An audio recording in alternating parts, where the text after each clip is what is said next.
Artigo 100. Os pagamentos devidos pelas fazendas públicas federal, estaduais, distrital e municipais, em virtude de sentença judiciária, far-se-ão exclusivamente na ordem cronológica de apresentação dos precatórios e a conta dos créditos respectivos, proibida a designação de casos ou de pessoas nas dotações orçamentárias e nos créditos adicionais abertos para este fim. Parágrafo 1º. Os débitos de natureza alimentícia compreendem aqueles decorrentes de salários, vencimentos, proventos, pensões e suas complementações, benefícios previdenciários e indenizações por morte ou por invalidez fundadas em responsabilidade civil em virtude de sentença judicial transitada em julgado e serão pagos com preferência sobre todos os demais débitos,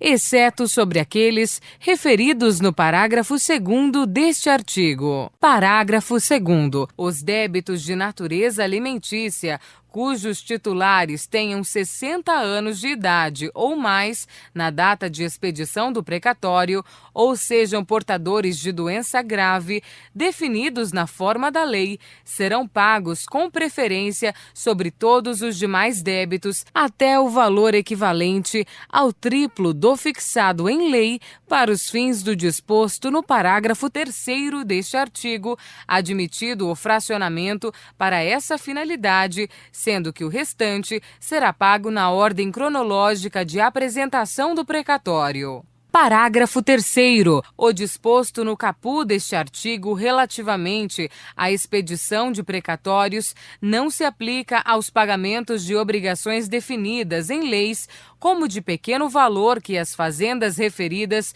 devam fazer em virtude de sentença judicial transitada em julgado. Parágrafo 4º. Para os fins do disposto no parágrafo 3º, poderão ser fixados, por leis próprias, valores distintos às entidades de direito público, segundo as diferentes capacidades econômicas, sendo o mínimo igual ao valor do maior benefício do regime geral da Previdência Social. Parágrafo 5º. É obrigatória a inclusão no orçamento das entidades de direito público de verba necessária ao pagamento de seus débitos, oriundos de sentenças transitadas em julgado, constantes de precatórios judiciários apresentados até 1º de julho, fazendo-se o pagamento até o final do exercício seguinte, quando terão seus valores atualizados monetariamente.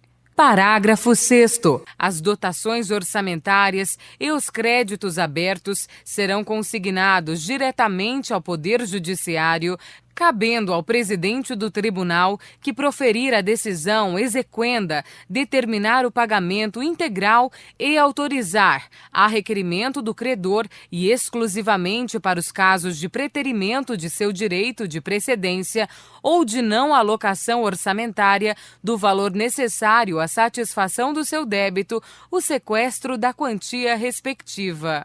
Parágrafo 7º. O presidente do tribunal competente que, por ato comissivo ou omissivo, retardar ou tentar frustrar a liquidação regular de precatórios, incorrerá em crime de responsabilidade e responderá também perante o Conselho Nacional de Justiça. Parágrafo 8º. É vedada a expedição de precatórios complementares ou suplementares de valor pago, bem como o fracionamento, repartição ou quebra do valor da execução para fins de enquadramento de parcela do total ao que dispõe o parágrafo deste artigo.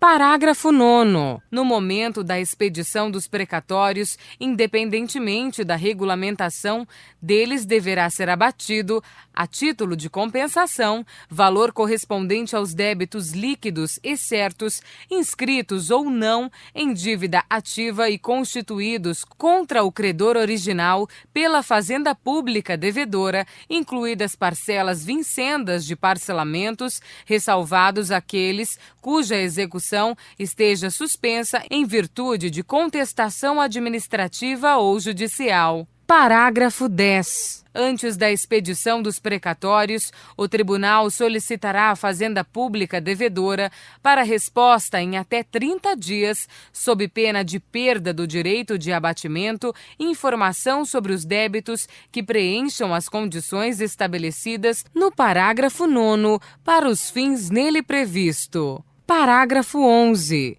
É facultada ao credor, conforme estabelecido em lei da entidade federativa devedora, a entrega de créditos em precatórios para a compra de imóveis públicos do respectivo ente federado. Parágrafo 12. A partir da promulgação desta emenda constitucional, a atualização de valores de requisitórios após sua expedição até o efetivo pagamento, independentemente de sua natureza, será feita pelo Índice Oficial de Remuneração Básica da Caderneta de Poupança e, para fins de compensação da mora, incidirão juros simples no mesmo percentual de juros incidentes sobre a caderneta de poupança, ficando excluída a incidência de juros compensatórios. Parágrafo 13. O credor poderá ceder total ou parcialmente seus créditos em precatórios a terceiros, independentemente da concordância do devedor, não se aplicando ao cessionário o disposto nos parágrafos 2º e 3º. Parágrafo 14. A cessão de precatórios somente produzirá efeitos após comunicação por meio de petição protocolizada ao tribunal de origem e à entidade devedora. Parágrafo 15. Sem prejuízo do disposto neste artigo, lei complementar a esta Constituição Federal poderá estabelecer regime especial para pagamento de crédito de precatórios de estados, Distrito Federal e municípios, dispondo sobre vinculações à receita, corrente líquida e forma e prazo de liquidação. Parágrafo 16. A seu critério exclusivo e na forma de lei, a União poderá assumir débitos oriundos de precatórios de estados, Distrito Federal e municípios, refinanciando-os diretamente.